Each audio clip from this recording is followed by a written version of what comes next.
گوجری زبان میں اپڈیٹ سنیے۔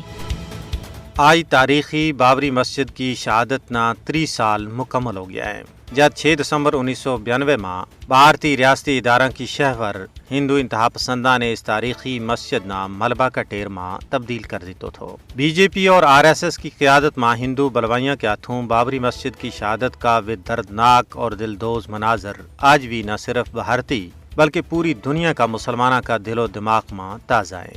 بابری مسجد کی شہادت کوئی اتفاقی حادثہ نہیں تھو، بلکہ یہ ایک سوچی سمجھی کارروائی تھی جس کے پیچھے ہندوتوا کا سرکردہ نیتا کی ایک بڑی منصوبہ بندی شامل تھی۔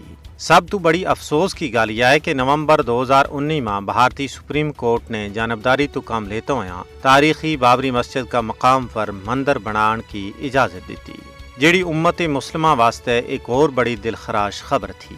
بھارتی عدلیہ نے بابری مسجد کی شہادت کا کیس کو فیصلوں سناتا ہوئے ہندوتوا کا نظریہ نہ ترجیح دیتی، اور یہ گاروی مسلمانہ واسطے کسی صدمہ تو کاٹنی تھی کہ بھارتی عدلیہ نے اس سانے کا سرغنا LK اڈوانی اور دوجا کارندہ نہ بری کر دیتو۔ 16ویں صدی کی تاریخی بابری مسجد کی شہادت نے جیت بھارت کا انتہا پسند چہرہ نہ پوری دنیا کے سامنے بے نقاب کیو، اوت بھارتی عدلیہ پر بھی ایک سوالیہ نشان لا دیتو ہے۔ بھارت کے اندر مسلمانہ کی مسجدانہ شہید کرن کو سلسلو اجن تک بدستور جاری ہے۔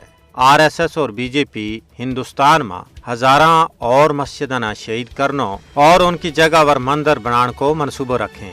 ہندوستان کے اندر ادارہ تاریخی مقامات اور روڈاں کا مسلم نامہ ہندو نامہ میں تبدیل کیوں جا رہے ہیں۔ بھارت میں ہندو انتہا پسندوں کو سب تو بڑو ہدف مسلمان ہے۔ ضرورت اس گل کی ہے کہ انصاف پسند دنیا ہندوستان میں مسلمانہ کا حقوق کا تحفظ واسطے عملی اقدامات کرے۔